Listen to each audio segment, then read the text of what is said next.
Hello, I'm Robert here at Rendyr, and in this video we'll be unboxing the Optic Portable Laser Cutter and showing all the accessories that are included inside your shipping box. When you received your Optic, you'll have noticed that it arrived wrapped in plastic wrap, and the front and side sections are being held down with adhesive stickers. Go ahead and remove the plastic wrap and cut between the seams of the stickers so you can freely open the box.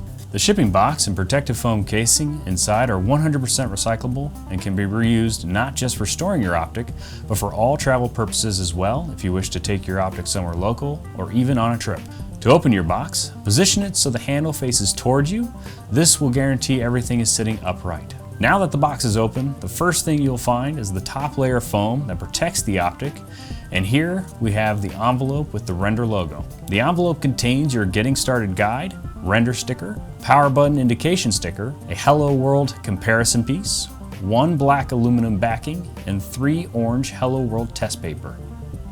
When we remove the top layer of protective foam, you'll see the Optic is seated in the lower half. Bracing the foam, pull the Optic up from the side, and when released, take the Optic out. In the lower section of foam, you'll find the accessories. Here we have our cleaning kit, which will include a static-free cleaning cloth, 100 swabs, the cutting mat hinge brush, a bottle of Optic cleaning solution, and 2 magic erasers. Your maintenance kit will have a small flathead screwdriver, the height gauge, and a 3mm hex key.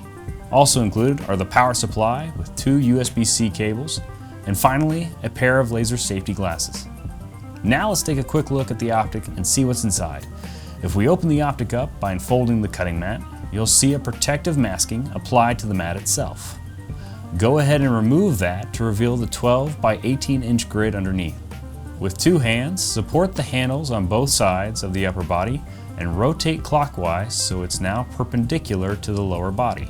Lower the upper body down so it sits on the lower hinge plate and support leg. Another protective masking will have been applied to the lower body, which you can now remove. If we remove the shield, you'll see a foam casing inside the Optic. The protective casing holds the laser module and the laser module cable. Gently remove it so you don't accidentally damage the cable. Finally included in the Optic is the pre-filter, which is held here in the upper body, and the filter, which you can remove and place back in by bracing the upper body with one hand, and with the other hand support the top and bottom of the filter and pull the filter out. You have now unboxed the Optic and have checked to make sure all accessories and parts are included. Remember to hold on to the shipping box for easy storage and to transport your Optic from place to place. If you have any questions or are missing anything from your shipping box, please contact us at hello@rendyr.com, and congratulations on receiving your Optic Portable Laser Cutter.